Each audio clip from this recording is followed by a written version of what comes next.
સુરતના લીંબાદ વિસ્તારમાં રહેતા યુવકના લગ્ન લીંબાદ વિસ્તારમાં જ રહેતી યુવતી સાથે થયા હતા. જોકે લગ્ન બાદ યુવતી ઘરેથી કોઈને કંઈ પણ કહ્યા વગર નીકળી ગઈ હતી. જે યુવતી ઘરે પરત ન આવતા તેના પતિ સહિત પરિવારજનો યુવતીના ઘરે પહોંચ્યા હતા. જોકે આ સમયે યુવતીના સગા સંબંધીઓ તથા ભાજપના કોર્પોરેટર અમિતસિંહ રાજપૂતના ભાઈએ ભેગા મળી યુવતીને તથા તેની બહેનને ઢોરમાર મારી છેડતી કરી હતી. જેમાં અમિતસિંહ રાજપૂતના ભાઈ રવિએ પરણિતાને ધક્કો મારી જમીન પર પાડી દીધા બાદ તેની ઉપર બેસી જઈ તેના કપડાં ફાડી નાખ્યા હતા.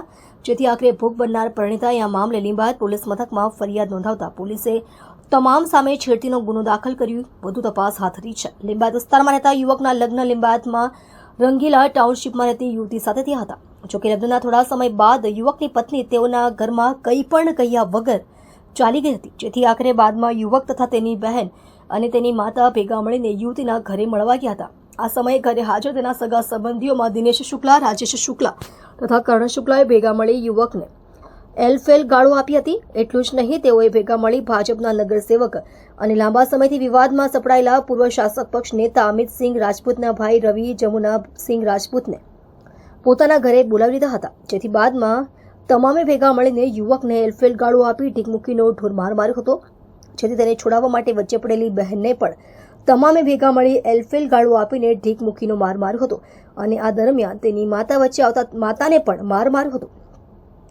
જોકે બાદમાં યુવતીને પકડીને ઘરની અંદર ખેંચી તું જ્યાદા મત બોલ, તુજે કહી મુંહ દિખાને કાબિલ નહીં રખુંગા તેમ કહી દુપટ્ટો ખેંચી લીધેલ અને તેને રવિને બોલાવી લેતા રવિએ યુવતીને ધક્કો મારી નીચે પાડી દીધી હતી અને તેના હાથ પકડી રાખી યુવતીની ઉપર બેસી જઈ તેણીનો ડ્રેસ ફાડીને યુવતી સાથે શારીરિક અડપલા કર્યા હતા.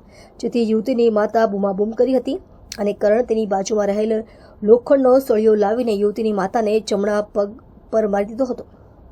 આ સમયે પણ રવિએ તુને કિસકો इसके बारे में बताया तो तुझे और तेरे परिवार को जान से मार दूंगा તેવી ધમકી આપી હતી. જેથી ભોગ બનનાર યુવતી આ મામલે અમરોલી પોલીસ મથકમાં ફરિયાદ નોંધાવતા પોલીસે છેડતીનો ગુનો દાખલ કરી વધુ તપાસ હાથ ધરી છે.